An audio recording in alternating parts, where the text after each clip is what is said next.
¿Qué tal, amigos radioescuchas de Radio M12 a través de Radio WAP? Muy buenos días tengan todos ustedes. Soy Antonio Sánchez Ballinas, coordinador de este programa que está hecho para usted, con la intención de aportar elementos de carácter objetivo que le permitan observar o le ayuden a observar la realidad de lo que ocurre en nuestro país. Esto dicho sin ninguna pretensión. Y bueno, el día de hoy vamos a tratar el tema, pues acercarnos al tema de las pensiones, no con esta algarabía que mucha gente ha estado planteando al respecto, sino hay que buscar todo lo que rodea este fenómeno, el porqué de esta situación, desde cuándo se viene planteando esto. Y bueno, para poder abordar el tema, me acompaña, como siempre, Marco Álvarez. Marco, muy buenos días. Muy buenos días, compañeros.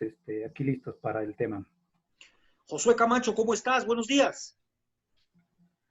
¿Qué tal? Buenos días, un gusto estar con ustedes. Muchas gracias. Correcto, pues miren ustedes, estimados amigos, desde hace aproximadamente 5 meses se había venido observando lo peligroso que iba a ser políticamente para el país en el 2000, digamos en el 2021, el problema de las pensiones. Se había planteado que no teníamos dinero en México para seguir pagando las pensiones y de alguna manera el gran número de jubilados y de considerar que en el 2021 se acercaría a la primera generación de personas que están en las afores como jubilados y que ese dinero ha sido utilizado para realizar obras públicas que tristemente ninguna de ellas tiene absolutamente nada que ver con beneficio a los trabajadores. Como le decía, desde hace 5 meses se ha estado planteando la posibilidad real de que esto se convirtiese en un conflicto de carácter social. Y hace ese tiempo el presidente Andrés Manuel López Obrador había argumentado la posibilidad de resolver esta problemática que, dicho sea de paso y con toda honestidad, ni Calderón, ni Fox, ni Calderón, ni Peña Nieto pudieron darle salida. Esa es una realidad. Más muy al contrario, están dejando este problema de carácter económico, de carácter humano, como derecho humano, el derecho que tienen los trabajadores a vivir dignamente cuando llega el momento de retirarse.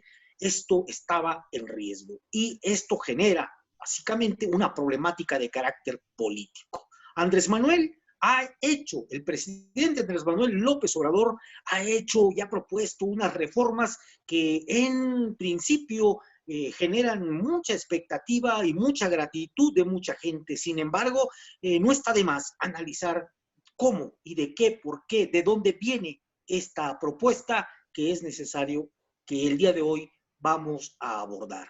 Bueno, pues ustedes ya escucharon, está conmigo Marco Álvarez y el maestro Josué Camacho. Marco Álvarez, el economista Marco Álvarez. Marco, ¿cómo observas tú este desarrollo que se está dando en el país económico y que esto está repercutiendo desde una perspectiva, digamos, solidaria, dicen algunos, de mejoramiento para el trabajador después de muchos años de estar en el suelo, el tema de las pensiones, Marco? Pues, bueno, primero yo creo que tendríamos que tener como cuidado de no caer en como ahorita tú más o menos planteaste algo referente a eso, por lo que yo entendí acerca de la percepción de entrada positiva ante una propuesta que ni siquiera está, para empezar, digamos, como que solamente se ha dicho algo como llamativo para la gente, ¿no? Algo que se oiga positivo, ¿no? Que pues ya no se van básicamente que se les va a pedir más, que aporte más el patrón, que el trabajador aporte lo mismo y que el gobierno también haga un apoyo solidario. Entonces, si lo vemos así, pues obviamente cualquiera diría, pues está bien, ¿no? O sea, es algo positivo, ¿no? Pero hay que tener mucho cuidado. ¿Por qué? Pues porque hay muchos también expertos de la UNAM, de la UAM, que han venido trabajando el tema durante muchos años, que, pues para empezar, bueno, tienen muchas consideraciones al respecto, ¿no? Porque, bueno, para empezar, habría que ver que que el tema de lo que son las afores, que no nos metan, como siempre, como a una, como que nos dan a entender que es un tema demasiado difícil o es como demasiado complejo, pues cuando en realidad yo propongo que nos hagamos ciertas preguntas o empecemos a darle un rodeo al asunto de las afores para ver cuál es la magnitud, por ejemplo, ¿no? ¿Quiénes llevan las afores? ¿Por de dónde salieron esas propuestas? Entonces vamos a ir entendiendo que el tema, pues obviamente no es tan, ¿cómo podríamos decir? En términos así nominales y de cuentas, pues nos podría parecer como a cualquier persona si tú vas a un banco, ¿no? Que donde te tiren una cuenta tuya, pues claro que no, a veces no le vas a entender de entrada a las cuentas que te hace,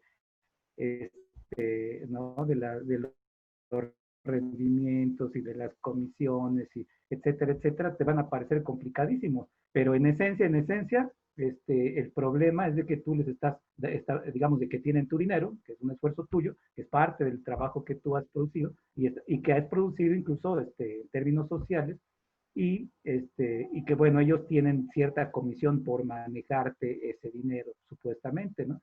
Entonces, bueno, el tema, digamos, podría ser difícil si nos metemos al detalle, pero en términos así más amplios, no es tan complejo, digamos, incluso no es tan, no hay más que de dos sopas en este caso, ¿no?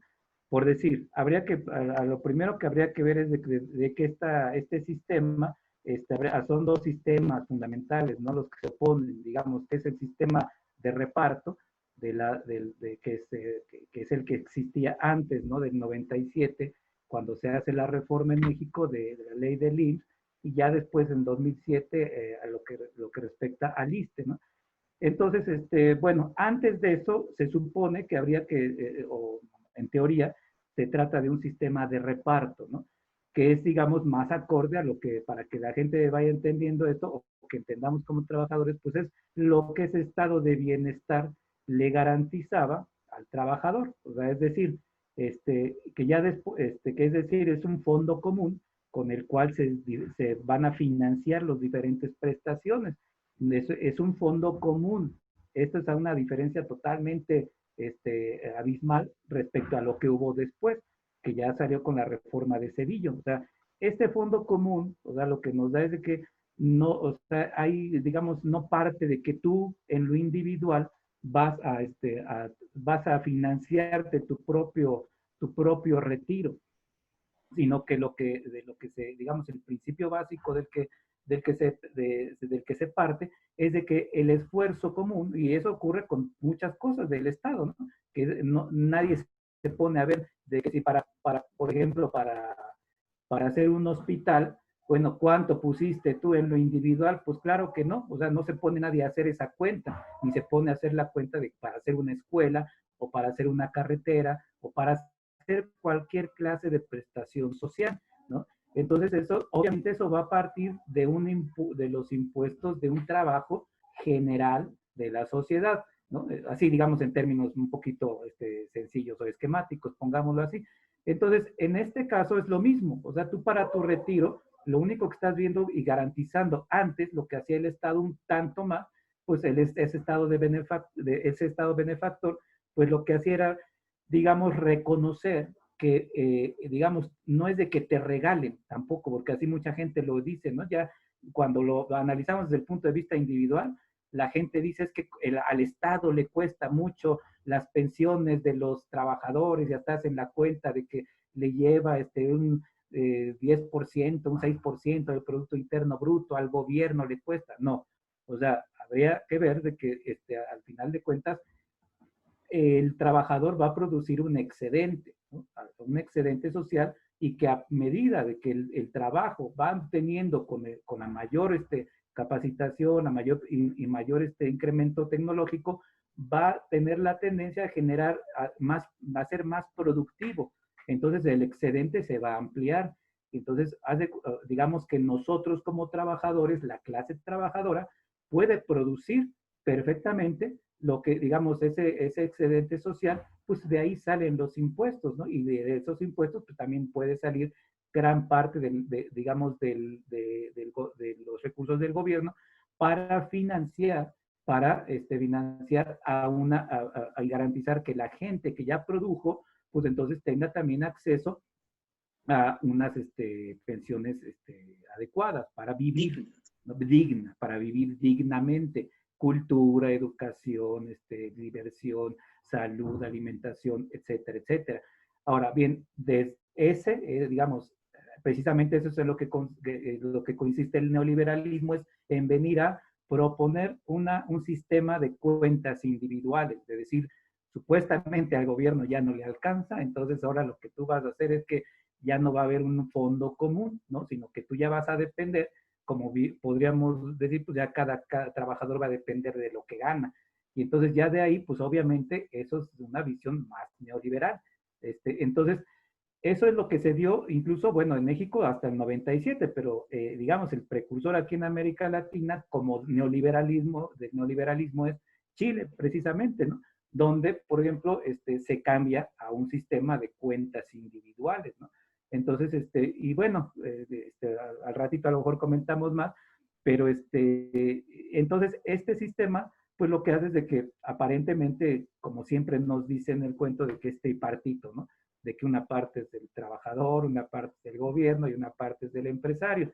Pero bueno, básicamente yo lo que quiero, de lo que quiero que se parta es de que hay esta oposición, ¿no? Del sistema de reparto del estado de bienestar contra el sistema de cuentas individuales de un régimen o de un gobierno más neoliberal. Esa es, digamos, la pugna. Ahora, lo que se está, digamos, lo que sí tiene que quedar claro es que la propuesta que está lanzando el gobierno y que no es nueva, incluso ahorita, de eso ya se había hablado en el 2019, a principios del 2019, una parte en el 2020 y hasta ahorita, se han hecho como propuestas, ¿no? O sea, el mismo Andrés Manuel López Obrador había hecho, como que había hecho esa invitación a que la Secretaría de Finanzas elaborara una propuesta para corregir algunas cosas del sistema de pensiones, ¿no? Entonces, no es digamos, las críticas básicas hasta ahorita que yo he escuchado es de que no altera para nada el sistema de capitalización individual. Digamos que solamente juega un poquito con algunos márgenes, ¿no? Pero realmente, si lo vemos bien, pues tampoco va a garantizar, o sea, no va a garantizar pensiones dignas, porque, por decirlo, anteriormente un trabajador en el sistema de reparto se podría, digamos, se podría pensionar y con hasta un 80% a lo mejor de sueldo que tenía. En la actualidad, si bien le va, es de un 30%, ¿no? Entonces imagínense a los que van a cotizar menos semanas, pues va a ser menos tiempo. Y además también hay algunos asegúnes ahí, porque por ejemplo, ahorita digamos ahorita el gobierno mexicano está haciendo como que, digamos que no está cambiando el sistema neoliberal de pensiones, sino que sobre el mismo sistema neoliberal de las AFORES, que ahorita vamos a ver quiénes son, en mi otra intervención les platicaré cuáles son las AFORES y cuál es la magnitud en México, vamos a ir entendiendo que esto es una cuestión también, una cuestión política, ¿no? O sea, de que no se les quiere quitar a los que realmente están concentrando ese recurso. Pero entonces, digamos, básicamente es la misma, el sistema de pensiones con algunos, como le llamaron en Chile, con algunos pilares solidarios. E incluso podríamos decirlo que con algunas trampas, ¿no? Porque, por ejemplo, aquí en México, cuando le dan su recurso a los adultos mayores, nos están diciendo que es una pensión. En realidad no es una pensión, ¿no? Porque una pensión es algo que te va a garantizar todos los, digamos, que tú puedas vivir dignamente en todos los rubros de tu existencia. En este caso, eso que está dando el gobierno de Andrés Manuel, que también no es dinero de Andrés Manuel, ya lo sabemos, sino de los recursos que el mismo pueblo genera, esa parte también lo van a meter como esa parte, o sea, como para completar lo que las AFORES, los rendimientos bajísimos de las AFORES están dando. Entonces, digamos, hay muchas cosas. Entonces, pero una primera intervención mía es esa, de decir que la gente, que no nos vayamos casi con la finta, porque hay mucha gente que dice, ya anunció Andrés Manuel, que ya hay un cambio, ¿no? En esto, ya ahora sí se hizo justicia. No, o sea, es así como un pequeño parche, pero que realmente no va a garantizar que la gente, o sea, ¿qué les gusta a ustedes? Si actualmente la gente se está retirando con un 30% de su salario, de su último salario, ¿qué les gusta con las nuevas reformas que incluso no son inmediatas, ¿no? Muchas dependen y se van esos cambios se van a hacer graduales, ¿no? Y por eso la iniciativa privada pues está tan contenta, porque no es de que de un momento a otro les vayan a quitar un 10%, ¿no? Que tengan que dar, sino que eso es, y depende del ingreso del trabajador, depende de muchas cosas. Y entonces, ¿qué les gusta para ustedes que un trabajador con esa reforma que está, digamos, proponiendo este gobierno federal, ¿con qué porcentaje se retiraría una persona? Pues no va a pasar de un 40%, ¿no? O sea, entonces eso realmente no va a resolver el problema, ¿verdad? Pero bueno, yo hasta ahí la dejaría porque hay otros aspectos también. Sí. Pero ahí... Están diciendo que va a aumentar en un 40% quizá el monto de la pensión, lo cual, y estamos básicamente en un 30 a un 40%. Estamos hablando de que un trabajador estaría jubilándose, pensionándose con un monto de aproximadamente un 60%. La OCDE hizo un estudio que hace algunos meses aún estaba en inglés, ya está en español, y dicen que ese estudio fue encargado específicamente por el gobierno mexicano para saber exactamente cuál era la problemática a la que se estaba enfrentando, y tristemente la OCDE, como casi siempre, mide la situación, la problemática social, la mide en términos de carácter económico. Y parece ser que el problema entonces del bienestar de los mexicanos y casi de toda América Latina se tiene que medir en términos de pesos, de cuánto damos, cuánto ponemos, cuánto quitamos y cómo lo hacemos. Marco, antes de pasar con el maestro José, a mí me gustaría preguntarte, ¿crees que un gobierno priista o un gobierno panista haría lo que está haciendo con respecto a las pensiones Andrés Manuel López Obrador?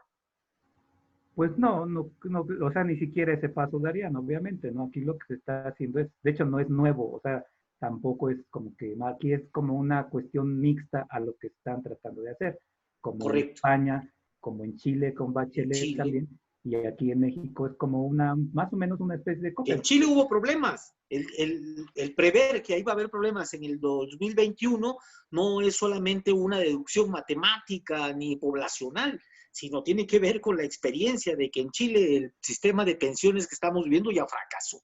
Por eso alerto, porque fíjate, cuando dices de Chile, estamos hablando de que ellos nos llevan tiempo, tanto en su propuesta más neoliberal, que es de los 80, como en su propuesta progresista de Bachelet. O sea, entre comillas, progresista. Entre comillas, progresista, que no resolvió el problema y que eso fue como en el 2008, más o menos, de lo que yo te estoy hablando.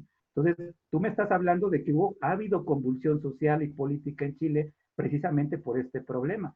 Así y entonces yo alerto porque, pues porque esa convulsión que hemos visto en Chile es ya sobre la reforma progresista que supuestamente iban a más o menos a corregir ciertos, pues lo más lo más salvaje de las propuestas más neoliberales de Pinochet. Entonces yo por eso digo que aguas, porque si aquí en México se va a quedar hasta ahí, pues simple y sencillamente, como dice Gustavo Leal, ¿no? Que es uno de los principales de la UAM Xochimilco, que es uno de los especialistas que ha seguido el tema por años.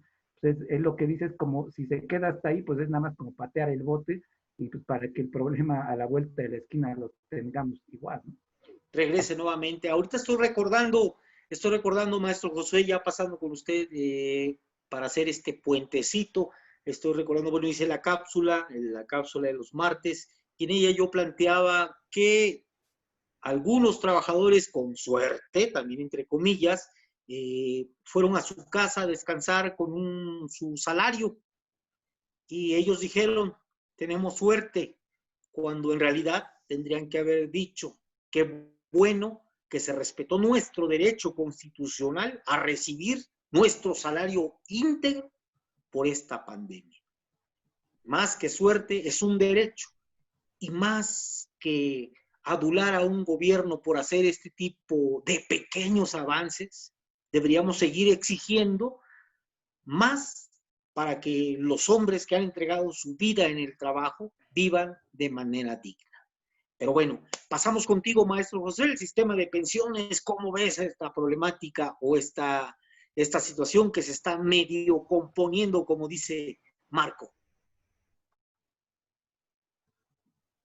Sí, muchas gracias. Bueno, eh, para empezar, yo veo que es importante y es necesario mover, digamos, el sistema de pensiones por los cambios demográficos que se están dando no solo en el país, sino a nivel mundial, ¿no? Yo creo que estos cambios demográficos no se pueden o no se deben ignorar, ¿no? La población está cambiando, lo sabemos que la tendencia va hacia un aumento en personas adultos mayores, ¿no? Y entonces esto va a impactar sin duda a este sistema de pensiones. Yo creo que también se puede analizar desde diferentes perspectivas, es decir, se puede hacer una comparación a partir de, pues, del mismo sistema de pensiones, ¿no? Los que se han tenido en México y los cambios y las propuestas que se han hecho a través de los diferentes gobiernos, ¿no? Y esa sería una manera de ver qué está sucediendo con este cambio de pensiones. Lo otro sería también comparar el sistema de pensiones de México, que ese sería otro punto de vista, con los sistemas de pensiones a nivel mundial, ¿no? Porque, hay sistemas, hay países capitalistas, ¿no? También pugnan por el neoliberalismo y que sin embargo tienen un sistema de pensiones digamos, es envidiable, ¿no?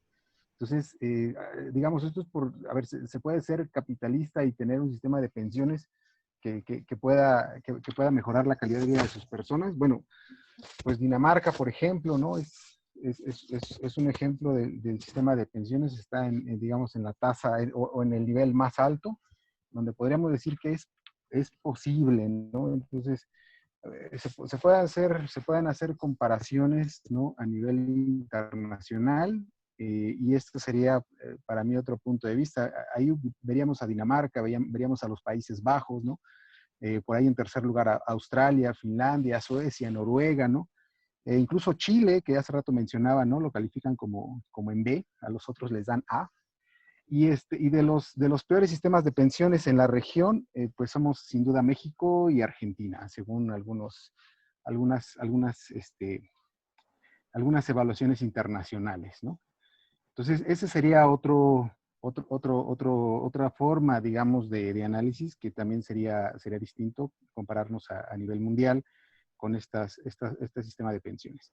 Entonces, y yo creo que para mí una tercera forma también de verlo, pues tendría que ver con todo lo que ya han mencionado ustedes, ¿no? Tanto Marco como tú, con respecto bueno, a toda la lógica y a todo el sistema en sí mismo, ¿no? Ya no en cuanto a los beneficios, digamos, o si se pueden llamar así, como bien señalaban ustedes, ¿no? A los beneficios, o todo sigue siendo parte tenemos un sistema malo, un sistema que no garantiza una calidad de vida digna, pero pues por ahí con incluirle algún punto extra pareciera que es una buena noticia, ¿no? Entonces sería como analizar el sistema en sí mismo y la posible transformación que pudiera tener, ¿no?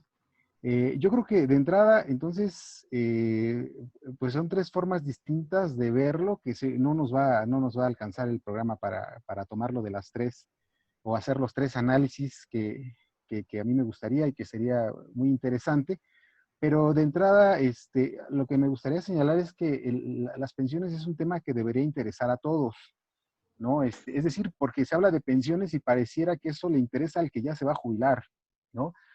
O al que está por ahí ya con varios años de cotización, es decir, a los jóvenes podría ser que el sistema de qué es una pensión y qué es una afore, pues no les interese, ¿no? O no les interesa tanto, aparentemente, a lo mejor me estoy equivocando, pero tengo esa idea, ¿no? De que al hablar de pensiones pareciera que, no, pues yo apenas entré a trabajar, alguien dice, yo tengo 25 años, tengo 30, me falta un montón para... Las pensiones todavía no es mi tema, ¿no? Yo creo que no es así. Yo creo que jóvenes, ¿no? Adultos, personas mayores, trabajadores, empleadores, todo este grupo de entrada, hombres y mujeres, están involucrados o deberían involucrarse en este tema de las pensiones, ¿no? Yo creo que es un elemento que pocas veces conocemos. De hecho, hasta 2019 se estimaba que más o menos 19 millones de trabajadores desconocían cuál era su Afore o no estaban asignados, ¿no? Lo que representaba un 30% más o menos, ¿no? Del total de los trabajadores aproximadamente. Entonces, es un número bastante grande, ¿no? Que desconozcan incluso eso, ¿no? Entonces, si de entrada no se conoce ni la Afore en la que está, ni los procedimientos, ni los datos, ni cómo funciona, pues, ¿no? Si se puede hacer retiros, de qué naturaleza, en qué momento, en qué medida, etcétera. Es decir, conocer el funcionamiento mínimo de la Afore, creo que también nos pone en una mejor posición para poder entender todo lo que se pueda reflexionar sobre ellas, ¿no? Entonces, pues yo creo que es un tema que debe involucrar desde los jóvenes, ¿no? hasta los adultos.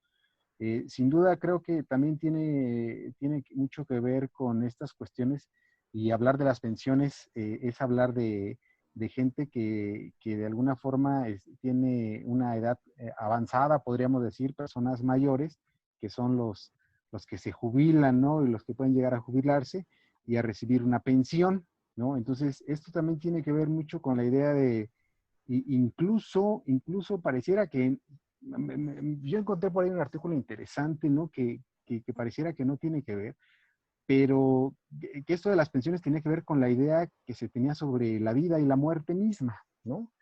Es decir, sobre el ciclo de la vida, ¿no? Pareciera que algunas personas, digo, en lo general, ¿no? Desde luego hay sus excepciones y las individualidades, pero pareciera que la tendencia es a pensar que la última etapa de vida es la menos importante, ¿no?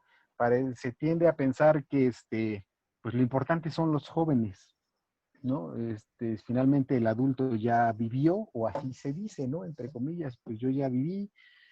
Cualquier cosa que obtenga para mí en esta edad ya es ganancia, ¿no? Si sigo vivo, otro día ya es ganancia, ¿no? Ahorita yo ya no quiero para mí, incluso, ¿no? Son algunas de las ideas que este estudio, que me pareció interesante, porque las relacionaban con la importancia que le podían dar también a esto de las pensiones, ¿no? Porque decían, ¿por qué a la gente le interesa tan poco saber sobre sus pensiones, ¿no? ¿Por qué no se involucra tanto sobre las pensiones, sobre las afores? ¿A qué se debe, no? ¿Por qué no hay ese interés? Y entonces hacían unas encuestas, hacían estas preguntas y se encontraban estas cosas interesantes, ¿no? Que decían, pues es que en parte no sería la única razón, ¿no? Ni tampoco es unidireccional, pero en parte hay mucha idea en este sentido, ¿no? De que la última etapa de vida es la menos importante que tiene el ser humano, ¿no? Incluso como idea, ¿no? Yo creo que también es algo digno de mencionarse y digno de poner sobre la mesa. A mí no me parece que sea la menos importante, incluso creo que podría ser la más trascendental, porque son los adultos quienes generalmente tienen a su cuidado a niños, ¿no? Quienes educan a niños, quienes pueden sancionar o valorar a jóvenes, ¿no? Entonces, de repente, a lo mejor en estos términos del capitalismo que se ha puesto sobre la mesa, son los menos valorados, pero porque son los menos productivos, ¿no? Entonces, al ser los menos productivos, se vuelven los menos valorados, pero eso no quiere decir que socialmente no tengan ninguna otra relevancia. Pero aparentemente, esa idea, ¿no? de poca productividad es sinónimo de poca validez, pues ha llegado también a permearse tanto en las personas que han llegado a darle menor sentido a sus vidas conforme avanza la vejez, ¿no? Y la misma persona lo dice, para mí, pues yo ya no necesito mucho, ¿no? ya con lo que tenga, yo al día, ¿no? Ya no me preocupo, yo ya nada, ¿no? Pareciera que ya está viviendo los días que le regalan todavía. Es importante, pues, es importante, yo creo que esta perspectiva, porque tiene que ver con, pues, pero tu pensión, pues, ¿por qué no luchas por tu pensión? Y, no, pues ya, mi pensión, pues ya lo que me den, ¿no? Ya, y mis hijos que se valgan ellos, etc.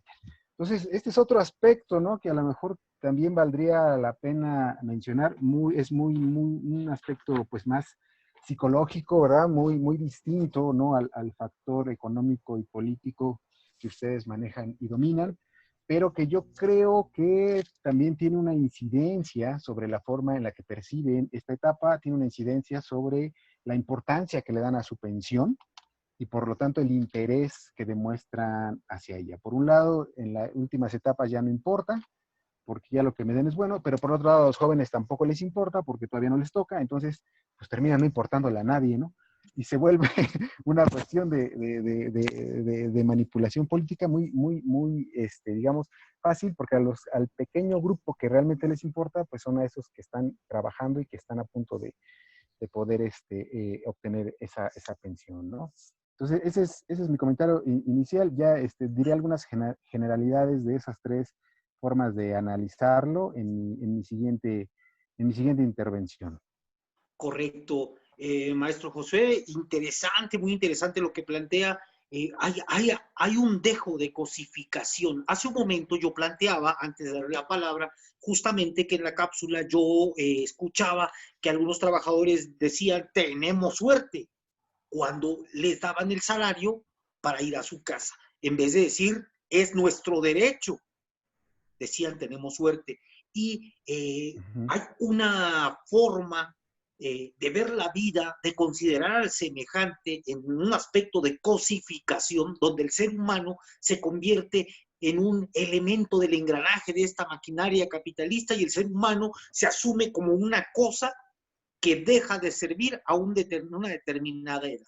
Tristemente, la concepción del sistema capitalista, la concepción del hombre en este sistema capitalista es de úsese y tírese, y a en determinadas circunstancias no sirve, lo apartamos. Eso se ha introyectado también en la conciencia de un sector poblacional muy grande y inconscientemente asumen esa condición de inservibles, esta concepción de cosificación del otro. Es muy interesante lo que plantea. Sí, el sistema capitalista no es solamente una cuestión de economía, no es solamente una cuestión de políticas y políticos mañosos, de tranzas y de dinero, es lo que decíamos hace un momento.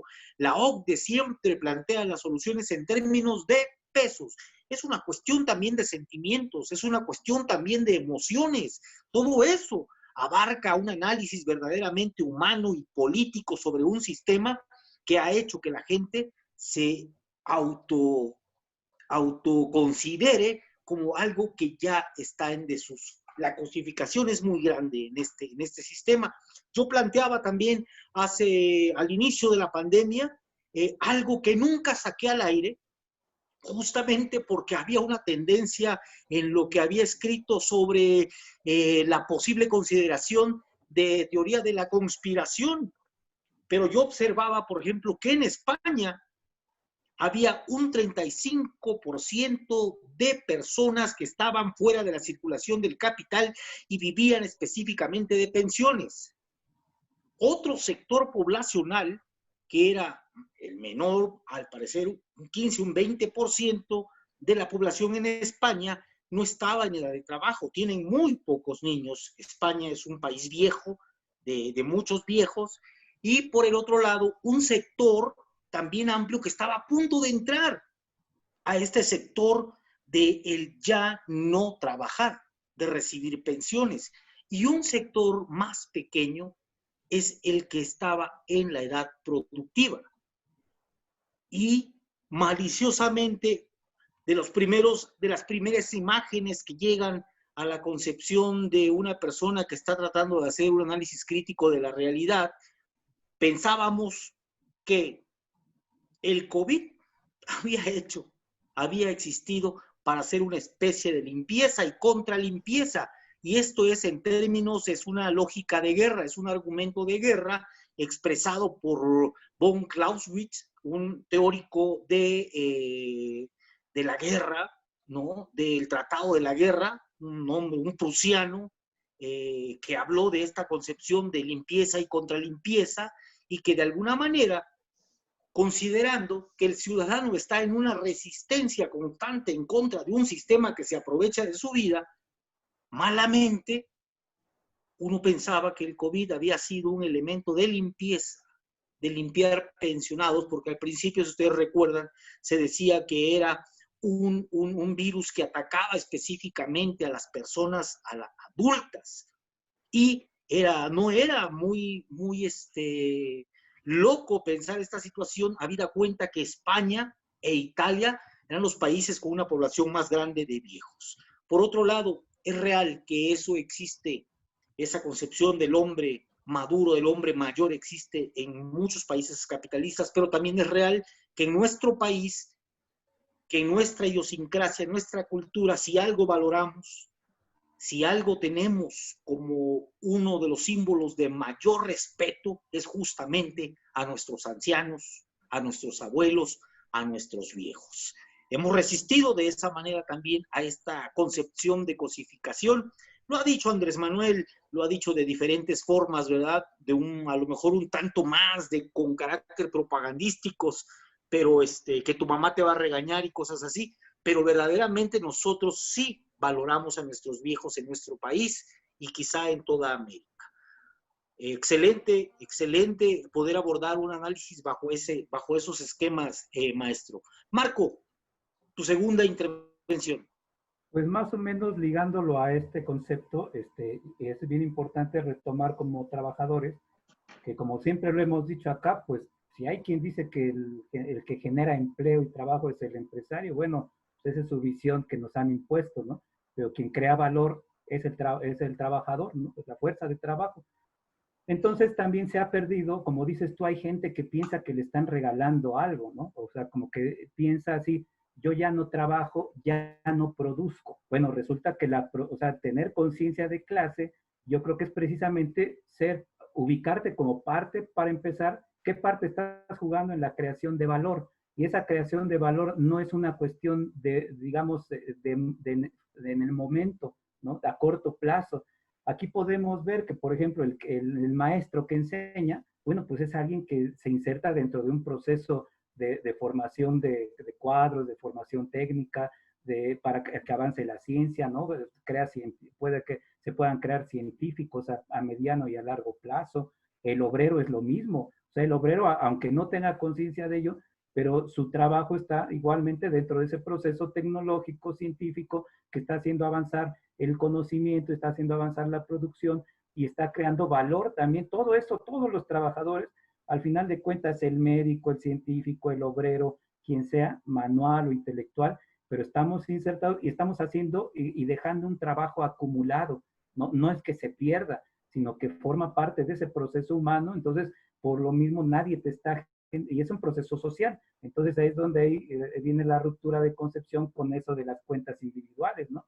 Ahí es esa trampa, ¿no? Porque tú estás inserto en un sistema social, producción social, relaciones sociales de producción, donde tú juegas un papel importante y nadie te regaló nada. Entonces tú tienes todo el derecho a de que de que tengas en el tiempo en que ya no puedas producir aparentemente, pero tú ya produjiste y ya tienes un trabajo acumulado de mucho tiempo. Ahora, y después de eso, pues no, habría que preguntarnos quién demonios dijo que alguien tenía, o sea, que nos obligan a hacer un ahorro forzoso en unas empresas, digamos, en unas empresas privadas. Eso ya forma parte de una aberración, ¿no? Por ejemplo, en México hay 10 afores, ¿no? Las mencionamos para que empezamos a entender quiénes podrían estar detrás. Ahorita, al mencionar los nombres, pues nos vamos a dar cuenta que están los Bayeres, los Azcárraga, el Slim, por ejemplo, Salinas Pliego, por ejemplo.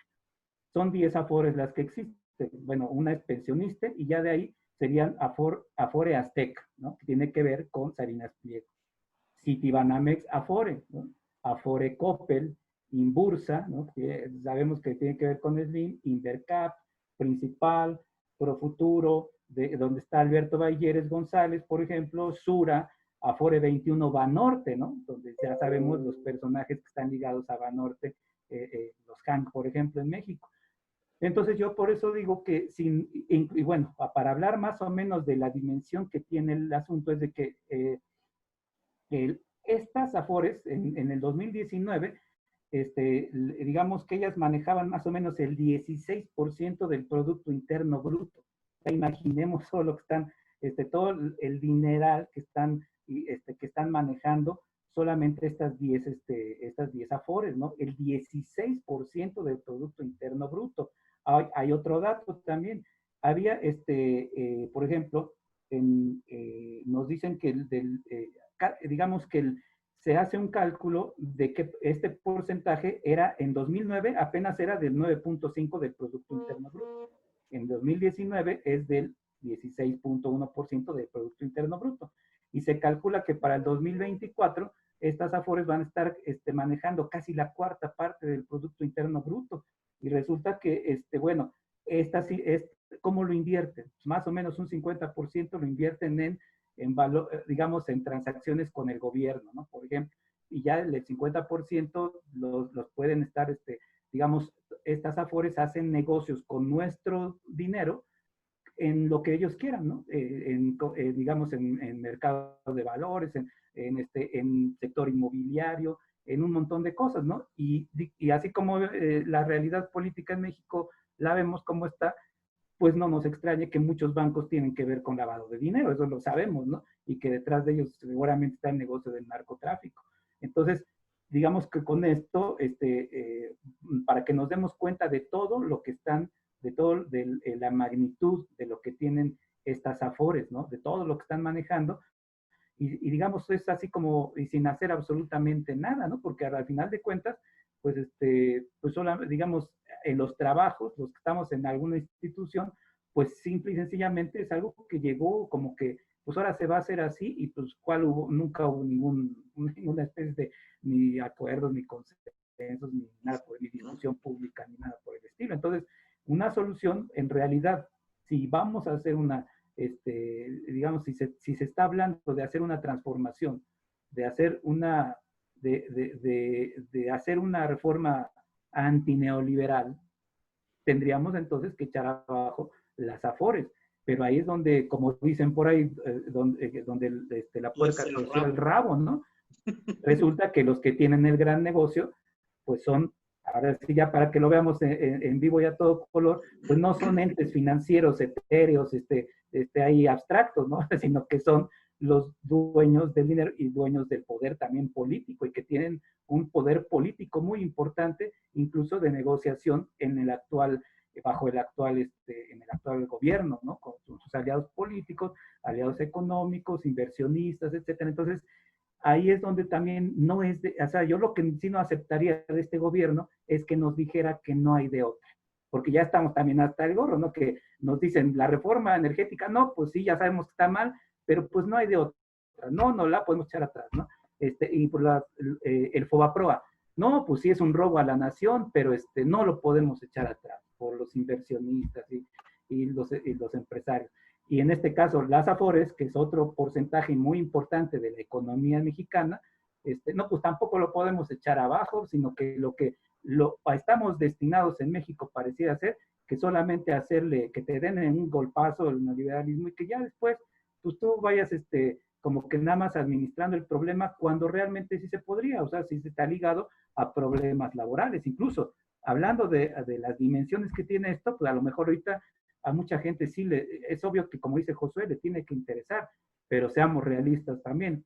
¿Cuál de la población económicamente activa en México tiene derechos laborales, no? Ahí más o menos se calcula que el sector informal, así, podría hacer un cálculo más o menos, pues no tan drástico, se calcula que más o menos es un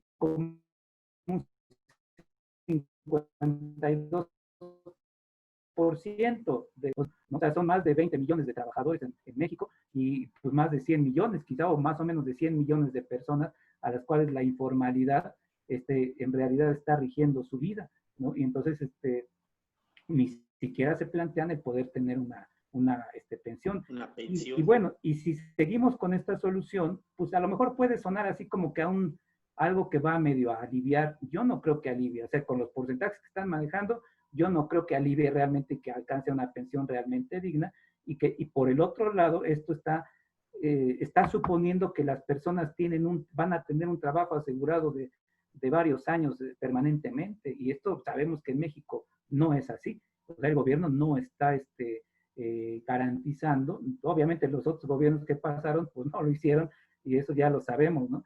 Pero en la actualidad habría que pensar, las secretarías del trabajo a nivel federal, el gobierno federal, realmente están asegurando que la gente no sea corrida, ¿no? O sea, o que tenga basificación en su trabajo. Mientras estén las outsourcing, eso está también volando, ¿no, Marco? Sí, sí, exactamente. Entonces, yo por eso digo que habría que, o sea, a lo que vamos, y lo hemos dicho en otros asuntos en este programa, que no queremos hacer, pues, caerle bien a alguien, ¿no? Que ya están con la 4T y qué bueno, y qué bueno que le echan alborolas, ¿no? Bueno, porque también nos podemos ir a la propaganda fácil, ¿no? Es decir, ya con esto Andrés Manuel ya resolvió el problema, estamos muy lejos en México, y si realmente, y lo que se quiere hacer es una política antineoliberal, entonces, me perdonan, pero pues lo que se tiene que hacer es echar abajo el sistema de pensiones de Afores, pero sí es echarse una broma. ¿Se puede o no se puede? Pues yo creo que sí se tendría que poder, porque si no... Habría que empezar por la organización popular, cosa que tampoco Morena no está en disposición ni en facultades, ¿no? Para poder ir llevando a cabo la concentración de comités populares, de lucha popular, como alguien había sugerido, incluso dentro del partido de Morena, la creación de comités de lucha popular, de exigencia popular, pero obviamente Morena no va a jugar ese papel. Estoy recordando ahorita, Josué, fíjate nada más, yo creo que hasta un programa podríamos sacar ahí, Marcos, Josué, respecto a la situación de que por un lado los viejos, que se autodeterminan como inservibles, y por otro lado la calificación de ninis a los jóvenes. Le han querido quitar con esta concepción del joven, del nini, no solamente lo sacan de la discusión política, sino además, porque nuestra cultura, ¿no? El que da manda. Entonces, si eres nini, si no tienes oficio ni beneficio, estás fuera de todas las discusiones, no tienes derecho a discutir. ¿Y qué pasa? En este país, los indígenas, los campesinos y los jóvenes han sido la punta de lanza de lo que ha sido la rebeldía en México.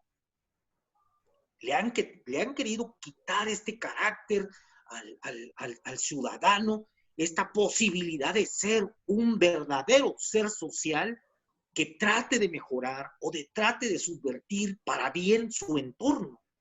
Ni los viejos regalan su experiencia, ni los ninis sirven para una discusión política. Le han quitado las puntas de lanza, la experiencia y la juventud a este país. Lo quieren dejar manco, Josué. Eso es parte del capitalismo también. Vamos contigo, Josué, te escuchamos.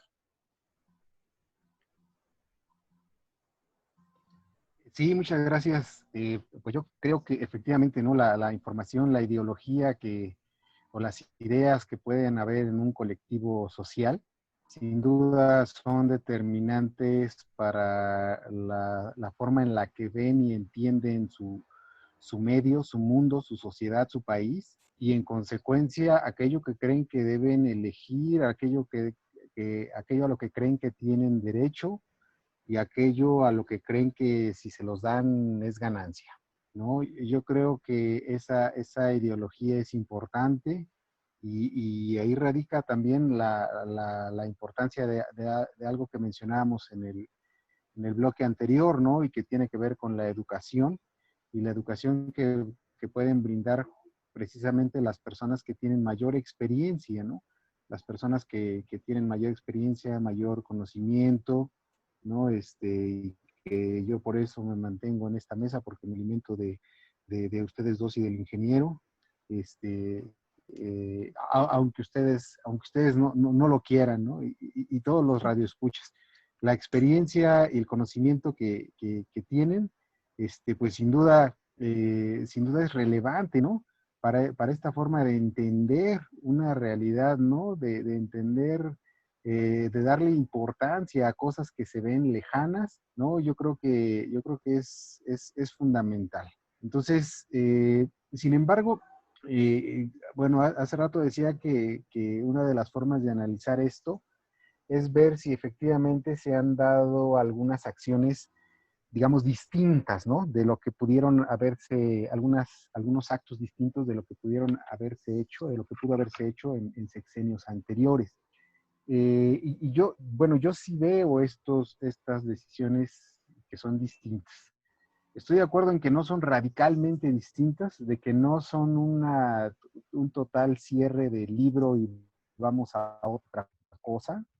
Y también creo que tienen fines políticos para ganar simpatía, para ganar votos, para ganar muchas cosas, porque también entiendo que estando en la presidencia de la República y con los usos y costumbres políticos que se tienen en el país, no se puede simplemente abandonar la política de tajo y esperar que no pase nada. Yo creo que en ese sentido ha habido cambios que habría que verlos, o más que cambios, propuestas que sí han sido radicales o radicalmente distintas, ¿no? De aquellas que se han tomado con otros presidentes, pero que efectivamente tampoco significan que hayan dado una vuelta tremenda o una vuelta completa o un giro total a lo que es el sistema de pensiones o a la forma en la que se van a estar administrando.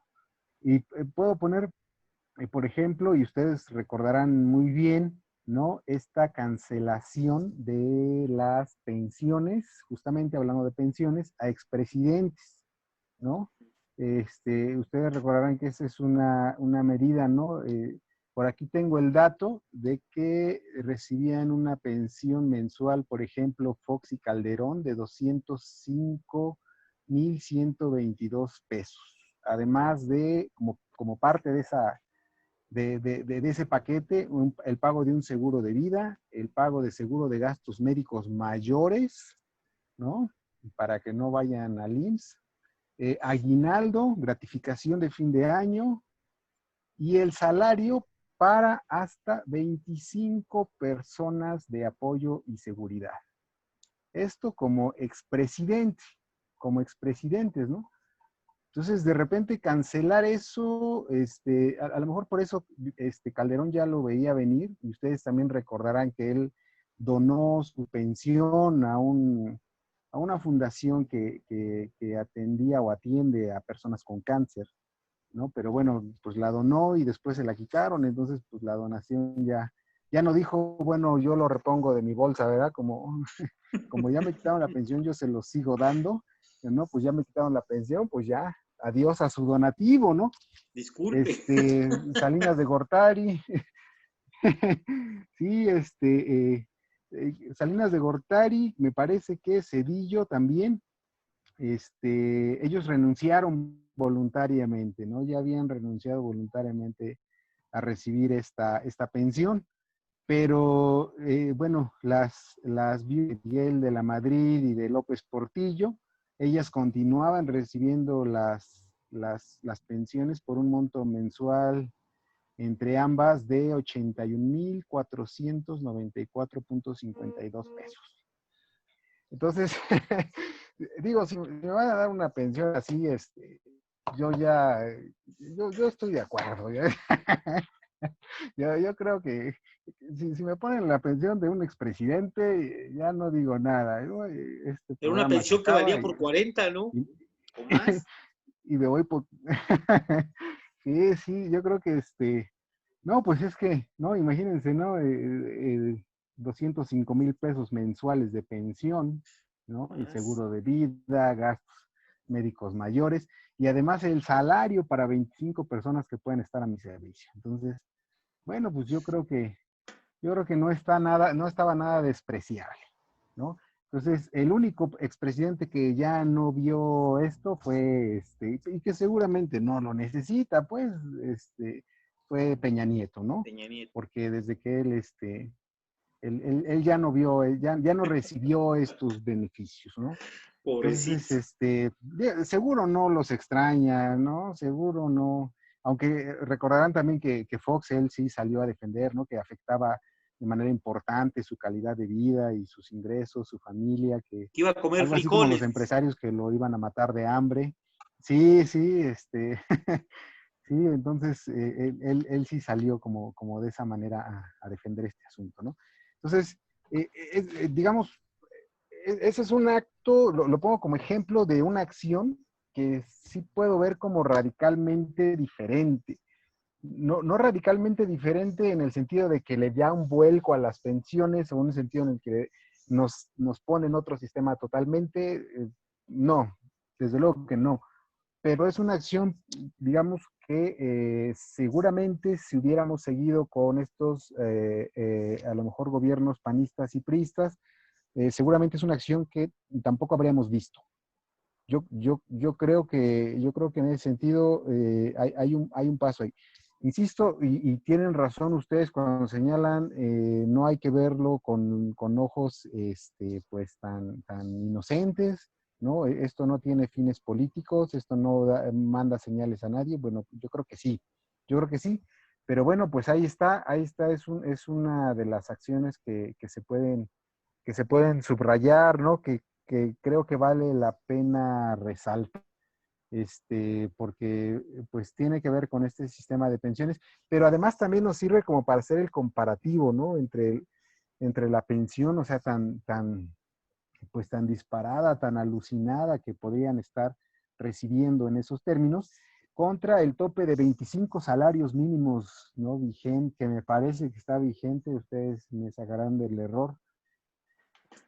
Me parece que sigue vigente ese tope con la ley del 97. Estaba vigente con la ley de pensiones del 73. Me parece Del que sigue vigente 75, este del tope de 70 25 salarios mínimos. Entonces, pues ahí está, ¿no? Ahí está el tope, pues, pero pues ante esas pensiones tan alucinadas, realmente no habría mucho que criticar. Así es. Ahorita, justo en lo que estás comentando, viene a mi mente algo que también ha dicho Andrés Manuel López Obrador y que habría que darle el contenido político a esta situación. Una cosa es, dice Andrés Manuel, lo deseable y otra cosa es lo posible. Y esto es una clara alusión a que hay un tope muy grande, porque lo deseable, como plantea Marcos, se puede llegar a lo deseable. Sí hay de otra, pero ¿por qué no es posible? Sí, Bueno, porque como también ya lo planteó Marco, como ya lo planteó el maestro Josué, hay unos diques muy grandes ahí, unos diques muy grandes que tienen que ver con la economía y con los hombres que manejan la economía de nuestra nación. Y se han dado pasos, como bien señalas, Josué, se han dado pasos. Y lo que Marco también plantea es, sí, lo reconoce, pero también dice, bueno, pero sí entiendo que una cosa es lo posible, lo deseable y otra cosa es lo posible, pero sí hay alternativas. No más que hay que echarse un cotorreo sabroso para poder sortear este DIC, un cotorreo que no se puede hacer solamente desde el gobierno, un cotorreo que tiene que ver con la participación ciudadana. Es decir, a todos los ciudadanos nos toca, primero, como bien decía José, entender el problema y luego empujar al gobierno hacia otras cosas que sí son posibles y que sí son deseables. Marco, estamos ya cerrando el programa. Tu comentario de cierre, Marco. Pues sí, bueno, más o menos yo creo que se podría seguir ahondando, como bien decía Josué, en esos muchos aspectos que implica el tema. Pero bueno, o sea, finalmente yo creo que también lo que tú mencionas de lo posible, yo luego cuando oigo lo posible, digo lo posible para quién, ¿no? Claro. Porque, porque es que a veces es tramposo, ¿no? Como nos lo dice, es que no alcanza el dinero. Ah, bueno, eso precisamente no alcanza el dinero, pues porque es privado. O sea, cuando lo hagas público, pues te va a alcanzar para más cosas. Pero bueno, a veces no se da, no es tan sencillo dar ese paso porque la gente dices que no alcanza el dinero, no alcanza y no alcanza y no alcanza. Pues yo creo que sí, se alcanza y por eso estamos dando datos de todo el porcentaje que están manejando. Imagínense si lo manejara ese porcentaje del Producto Interno Bruto, lo manejara el gobierno, el Estado, un Estado realmente fuerte, pues otra cosa sería. O sea, tú no le vas a pedir a Banco Azteca o a Inbursa que con las ganancias que ellos tengan, ellos metan carreteras o metan escuelas o metan hospitales, ¿no? Pero el Estado sí lo va a hacer y el Estado no va a estar diciendo, pues como aquí me cuesta mucho, no va a ser solamente costos, así como a mí me cuesta mucho hacer una escuela en una comunidad, pues entonces no la hago, ¿no? Porque no me es más rentable hacerla en la ciudad, ¿no? Sino que es su función. Por eso digo que nada más para cerrar, yo digo que lo que sigue haciendo falta y lo que va a seguir haciendo falta, más allá de lo que obviamente cualquiera podría decir, que me den 5 pesos, o sea, que me den 6 pesos, pues mejor que me den 6 pesos. Sí, pero para que realmente dar digamos, lo que va a seguir haciendo falta, y eso sí creo que como pueblo tenemos que tenerlo bien concientizado, es de que nos sigue haciendo falta la construcción de un sistema público de pensiones. Esa va a ser la solución, donde el principio va a ser otro, de la solidaridad intergeneracional, ¿no? Es lo que está operando. Entonces, digamos, mientras cuando yo no digo que no lo haga el gobierno, pero sí hay que tener claro que es un parche, ¿no? No le queramos poner como que nos dan una aspirina y nos dicen que es un rejuvenecedor, ¿no? Sino que si nos dan una aspirina, bueno, pues a ver qué es una aspirina y que nos va a servir para el dolor de cabeza de ese ratito y punto, ¿no? Pero no nos va a quitar un problema cerebral que tengamos, por decirlo, ¿no? Entonces, lo mismo digo, lo que hace falta en México es construcción de un sistema público de pensiones, ¿no? Así es. Josué, tu cierre, ya estamos por irnos. Pues yo coincidiría totalmente, me ha gustado mucho la forma en la que has sintetizado un sistema público de pensiones marco, esta denominación que él le ha dado me parece muy acertada, ¿no? Muy, muy pertinente. Y efectivamente, ¿no? Ver estas acciones, ¿no? La cancelación de pensiones expresidentes, este aumento del 5 al 15%, etcétera. Bueno, pues a lo mejor es un pasito, es algo que quiere ganar adeptos, lo que sea, sí, está bien, se recibe, pero no con esto se cree que está solucionado el asunto, ¿no? Al contrario, debería ser pretexto para debatir con más fuerza como ahora lo estamos haciendo en el programa. Correcto. Hace, estimados amigos, cerca de 100 años, un poco más, Emiliano Zapata decía, la tierra es de quien la trabaja. Hoy podemos retomar esa concepción y decir, la patria es de quien la trabaja. Y la patria la trabaja usted, la patria la trabajo yo, nuestros padres la han trabajado, nuestros hijos la trabajan y el destino de ella debe pasar por nosotros, no por 3 o 4 o 5 o 20 familias en el país. La patria es de todos. Así es como debe tomar sentido la concepción de democracia ya y patria, verdaderamente patria para todos. Soy Antonio Sánchez Ballinas. Pórtese mal, cuídese bien, nos vemos la próxima semana. Gracias, Marcos, gracias, Josué. Nos vemos la próxima.